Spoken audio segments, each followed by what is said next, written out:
হ্যাঁ গাইস, আসসালামু আলাইকুম। সবাই কেমন আছেন? আলহামদুলিল্লাহ, আমি অনেক ভালো আছি। আজকে সকালে ঘুম থেকে উঠতে অনেক দেরি হয়ে গেছে। ঘুম থেকে উঠে ফ্রেশ হয়ে বিছানাটা গুছিয়ে চা খেয়ে আমি পড়তে বসলাম। আর আজকে থেকে অনেক রোদ উঠেছে, তাই একটু আপনাদেরকেও দেখালাম। আজকে আমি প্রথমে ইসলাম ও নৈতিক শিক্ষা বইটা পড়লাম। যেহেতু সামনে এক্সাম, তাই পড়াশোনাটা একটু বেশি, আর আমাদের ইসলাম শিক্ষা মূল্যায়ন হবে, তাই ভালো করে পড়া লাগবে। প্রশ্নের উত্তরগুলো আমি শিখছিলাম। আজকে আমার স্কুল ছিল, কিন্তু আমি আজকে যেতে পারিনি। আজকে আমি তো দেরি করে ঘুম থেকে উঠছি, তাই কখন স্কুলের টাইমটাই চলে গেছে বলতেই পারলাম না। তারপর ইসলাম শিক্ষা সূরা আল-আহকাফ এর পড়লাম। তারপর ইসলাম শিক্ষা সূরা আল-আহকাফ এর ব্যাখ্যাটা পড়লাম। আমি পুরোটা পড়লাম, পরে কি বুঝলাম তা স্যার বলছে লেখার জন্য, অনুভূতিগুলো আর কি।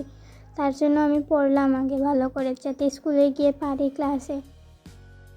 ভিডিওটি ভালো লেগে থাকলে আমার চ্যানেলটি সাবস্ক্রাইব করে দিবেন এবং লাইক কমেন্ট শেয়ার করবেন। তারপর ব্যাখ্যাটা আমি পড়লাম। আমি 24 ঘন্টার মাঝে 8 ঘন্টার মতো পড়াশোনা করি। চেষ্টা করি সবসময় যে 8 ঘন্টার মতো পড়াশোনা করার জন্য, তাও পারি না আমি।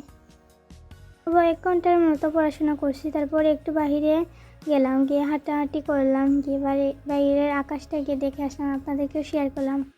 ভিডিওটা এতটুকু পর্যন্তই। বা